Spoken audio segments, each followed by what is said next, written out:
Hi friends, welcome to Pratap Jit. We will see a tech update. One പ്രധാനപ്പെട്ട ചോദ്യം പലരും ചോദിച്ചുകൊണ്ടിരിക്കുന്നത് യൂട്യൂബിനകത്ത് full H ഡിയിൽ video കാണാൻ സാധിക്കുന്നില്ല, അല്ലെങ്കിൽ 480 പിക്സൽ ആ ഒരു റെസൊല്യൂഷനിൽ മാത്രമേ കാണാൻ സാധിക്കുന്നുള്ളൂ.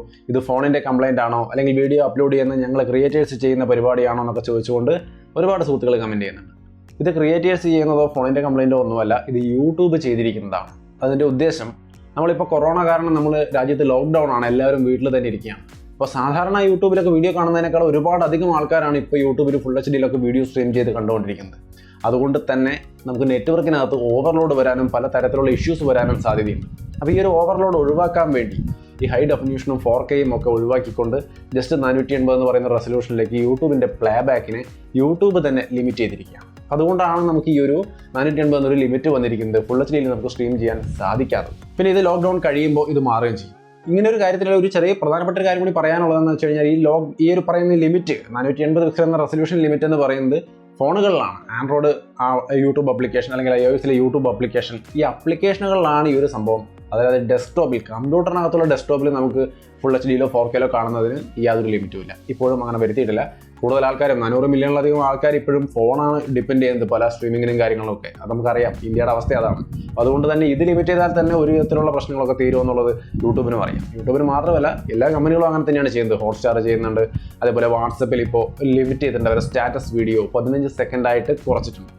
അതെല്ലാം തന്നെയും ഇതിൻ്റെ ഭാഗമാണ്. അത് ഫോണിൻ്റെ കംപ്ലൈൻ്റ് ആയിട്ട് ആരും വിലയിരുത്തേണ്ട. ഇപ്പോൾ നിങ്ങൾ നെറ്റ്ഫ്ലിക്സിൽ അല്ലെങ്കിൽ ഹോട്ട്സ്റ്റാറിലെ വീഡിയോ കാണുമ്പോഴും ഇതേപോലെ റെസൊല്യൂഷൻ ലിമിറ്റ് ചെയ്തിരിക്കുന്നത് കാണാം. അത് ഹോട്ട്സ്റ്റാറിൻ്റെ പ്രശ്നമായിട്ട് ആരും വിചാരിക്കേണ്ട. ഒരു തരത്തിലുള്ള കംപ്ലൈൻറ്റുകളോ അല്ല. നെറ്റ്വർക്കിൻ്റെ ഓവർലോഡ് ഒഴിവാക്കാൻ വേണ്ടി എല്ലാ കമ്പനികളും തന്നെ ഇത്തരത്തിലുള്ള ലിമിറ്റേഷൻസ് കൊണ്ടുവരുന്നുണ്ട്. ഈവൻ ഫേസ്ബുക്ക് അടക്കം ഇത് കൊണ്ടുവരുന്നുണ്ടെന്നാണ് കേൾക്കുന്നത്. സോ ഇത് ഒരു നെറ്റ്വർക്ക് ഇഷ്യൂവിൻ്റെ ഭാഗമായിട്ട്, ഈ ഒരു COVID-19 ലോക്ക്ഡൗണിൻ്റെ ഭാഗമായിട്ടാണ് ഈ ലിമിറ്റുകൾ കൊണ്ടുവന്നിരിക്കുന്നത്, കംപ്ലൈൻ്റ് അല്ല. ഇനി അടുത്തൊരു കാര്യം, OnePlus 8ൻ്റെ ലോഞ്ച് ഡേറ്റ് ഫിക്സ് ആയി. 8 Pro ആ 8 സീരീസിൻ്റെ ലോഞ്ച് ഡേറ്റ് ഏപ്രിൽ 14 അവരൊരു ചെറിയ ടീസറും കാര്യങ്ങൾ കൊടുത്തിട്ടുണ്ട്. നിങ്ങൾക്ക് ഇവിടെ കാണാം. ഇത്തരത്തിലുള്ള ചെറിയ ടീസറും കാര്യങ്ങൾ കൊടുത്തുകൊണ്ട് അവരതിൻ്റെ ലോഞ്ച് ഡേറ്റ് പ്രഖ്യാപിച്ചിരിക്കുകയാണ്. ഈ ഒരു ഏപ്രിൽ 14 ഈ ഒരു സീരീസ് ഫോണുകൾ ലോഞ്ച് ആവാൻ പോവാണ്. 8:30 ടൈം. ഈ ഒരു ടൈമിൽ അത് മിക്കവാറും ഓൺലൈൻ സ്ട്രീമിംഗ് ആവുള്ളൂ, അല്ലാതെ എന്തായാലും ഒരു ഇവന്റ് സംഘടിപ്പിക്കുമെന്ന് എനിക്ക് തോന്നുന്നില്ല.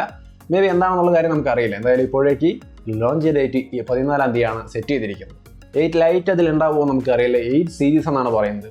ലൈറ്റ് ഉണ്ടാവുമെന്ന് സംശയം പ്രകടിപ്പിക്കാൻ കാരണം, ഈ 8 ലൈറ്റ് എന്ന് പറയുന്നത് ശരിക്ക് മുമ്പ് OnePlus ശ്രമിച്ച ഒരു എക്സ് സീരീസ് കൊണ്ടുവന്നിട്ടുണ്ട്. ലോ ബഡ്ജറ്റ് ഫോണിൽ ഇറക്കാൻ വേണ്ടി ഒരു ശ്രമം നടത്തിയിരുന്നു, പക്ഷെ അത് സക്സസ് ആയില്ല.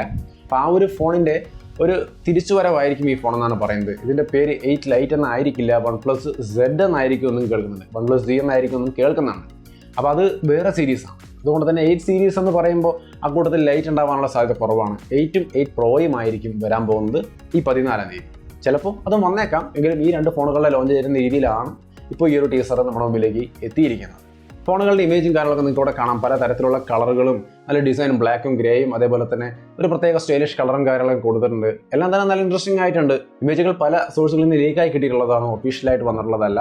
ഒഫീഷ്യലായിട്ട് ഈ ടീസറിൽ കാണുന്ന ചെറിയൊരു ആംഗിൾ മാത്രമാണ് നമുക്ക് കിട്ടിയിട്ടുള്ളൂ. അത് ഫോണിനെ കുറിച്ച് ഒന്നും തന്നെ റിവീൽ ചെയ്യുന്നുമില്ല. അപ്പോൾ എന്തായാലും ലീക്ക് ഇമേജുകൾ ഇങ്ങനെയൊക്കെ കിടക്കുന്നുണ്ട്. എന്തായാലും ഇൻട്രസ്റ്റിംഗ് ആയ OnePlus 8 സീരീസ് 8 അതിൻ്റെ സ്പെസിഫിക്കേഷൻ ഞാൻ പറയുന്നില്ല കേട്ടോ, ഓൾറെഡി നമ്മളൊരു വീഡിയോയിൽ പറഞ്ഞിട്ടുള്ളതാണ്. മെയിനായിട്ടും ഇത് 5G ഫോണായിരിക്കും. സ്നാപ്ഡ്രാഗൺ 865 തന്നെയായിരിക്കും അതിൻ്റെ പ്രോസസ്സർ. ബാക്കിയുള്ള കാര്യങ്ങൾക്ക് എന്തായാലും ഇനി ഫോൺ ലോഞ്ച് ചെയ്തിട്ട് നമുക്ക് നോക്കാം. 14 ലോഞ്ച് ചെയ്യാനുള്ളൂ. അപ്പോൾ ഇതിനെക്കുറിച്ച് വീണ്ടും ഞാനിവിടെ ആവർത്തിക്കുന്നില്ല. ഇനി അഥവാ അറിയണമെന്നുള്ളവർക്ക് വേണമെങ്കിൽ താഴെ ഡിസ്ക്രിപ്ഷനിൽ ഞാൻ അതിൻ്റെ വീഡിയോ ചെയ്തിട്ടുണ്ട്. അതിൻ്റെ ലിങ്ക് ഡിസ്ക്രിപ്ഷനിൽ കൊടുക്കാം. അതിലൂടെ പോയിട്ട് വേണമെങ്കിൽ ലീക്കായി വന്നിട്ടുള്ള ഇൻഫർമേഷൻസ് എന്തൊക്കെയാണെന്നുള്ളത് ആ വീഡിയോയിൽ നിന്ന് കണ്ടു മനസ്സിലാക്കാം. അപ്പോൾ ഏപ്രിൽ 14 OnePlus 8ൻ്റെ ലോഞ്ച് വെച്ചിരിക്കുന്നത്. ലൈറ്റിൻ്റെ കാര്യം നമുക്ക് ഇപ്പോഴേക്ക് അറിയില്ല. ഇനി അടുത്തൊരു കാര്യം, ഓണറിൻ്റെ 30s എന്ന് പറയുന്ന ഫോൺ ലോഞ്ച് ചെയ്തിട്ടുണ്ട്. ഈ ഒരു ഫോൺ ഇന്ത്യയിലേക്ക് വരുമോ നമുക്കറിയില്ല. എങ്കിലും അതിൻ്റെ പ്രധാനപ്പെട്ട കാര്യങ്ങൾ ഞാൻ ചുരുക്കി ഒന്ന് പറയാം. Kirin 820 എന്ന് പറയുന്ന പ്രോസറാണ് അതിനകത്ത്. ഇതൊരു 5G പ്രോസറാണ്. അത്യാവശ്യം പവർഫുള്ളായ പ്രോസറാണ്. മിഡ് റേഞ്ചിന് കുറച്ച് മുകളിൽ നിൽക്കാൻ തക്ക കപ്പാസിറ്റി ഉള്ള പ്രോസറാണ്. അപ്പോൾ ഒരു 20-30 രൂപ റേഞ്ചിനിടയ്ക്കായിരിക്കും ഈ പ്രോസറിൻ്റെ ഫോണുകൾ വരാൻ പോകുന്നത്. ഈ ഒരു ഫോൺ തന്നെയും 23,000 രൂപ റേഞ്ചിലാണ് ഇപ്പോൾ ചൈനയിൽ അനൗൺസ് ചെയ്തിരിക്കുന്നത്. അപ്പോൾ ഈ ഒരു പ്രോസറാണ് ഇതിൻ്റെ മെയിൻ ഘടകം. ബാക്കിയുള്ള കാര്യങ്ങൾ ജസ്റ്റ് ഒന്ന് നോക്കിക്കഴിഞ്ഞാൽ 6.5 ഇഞ്ച് വരുന്ന ഫുൾ HD LCD ഡിസ്പ്ലേ ആണ്.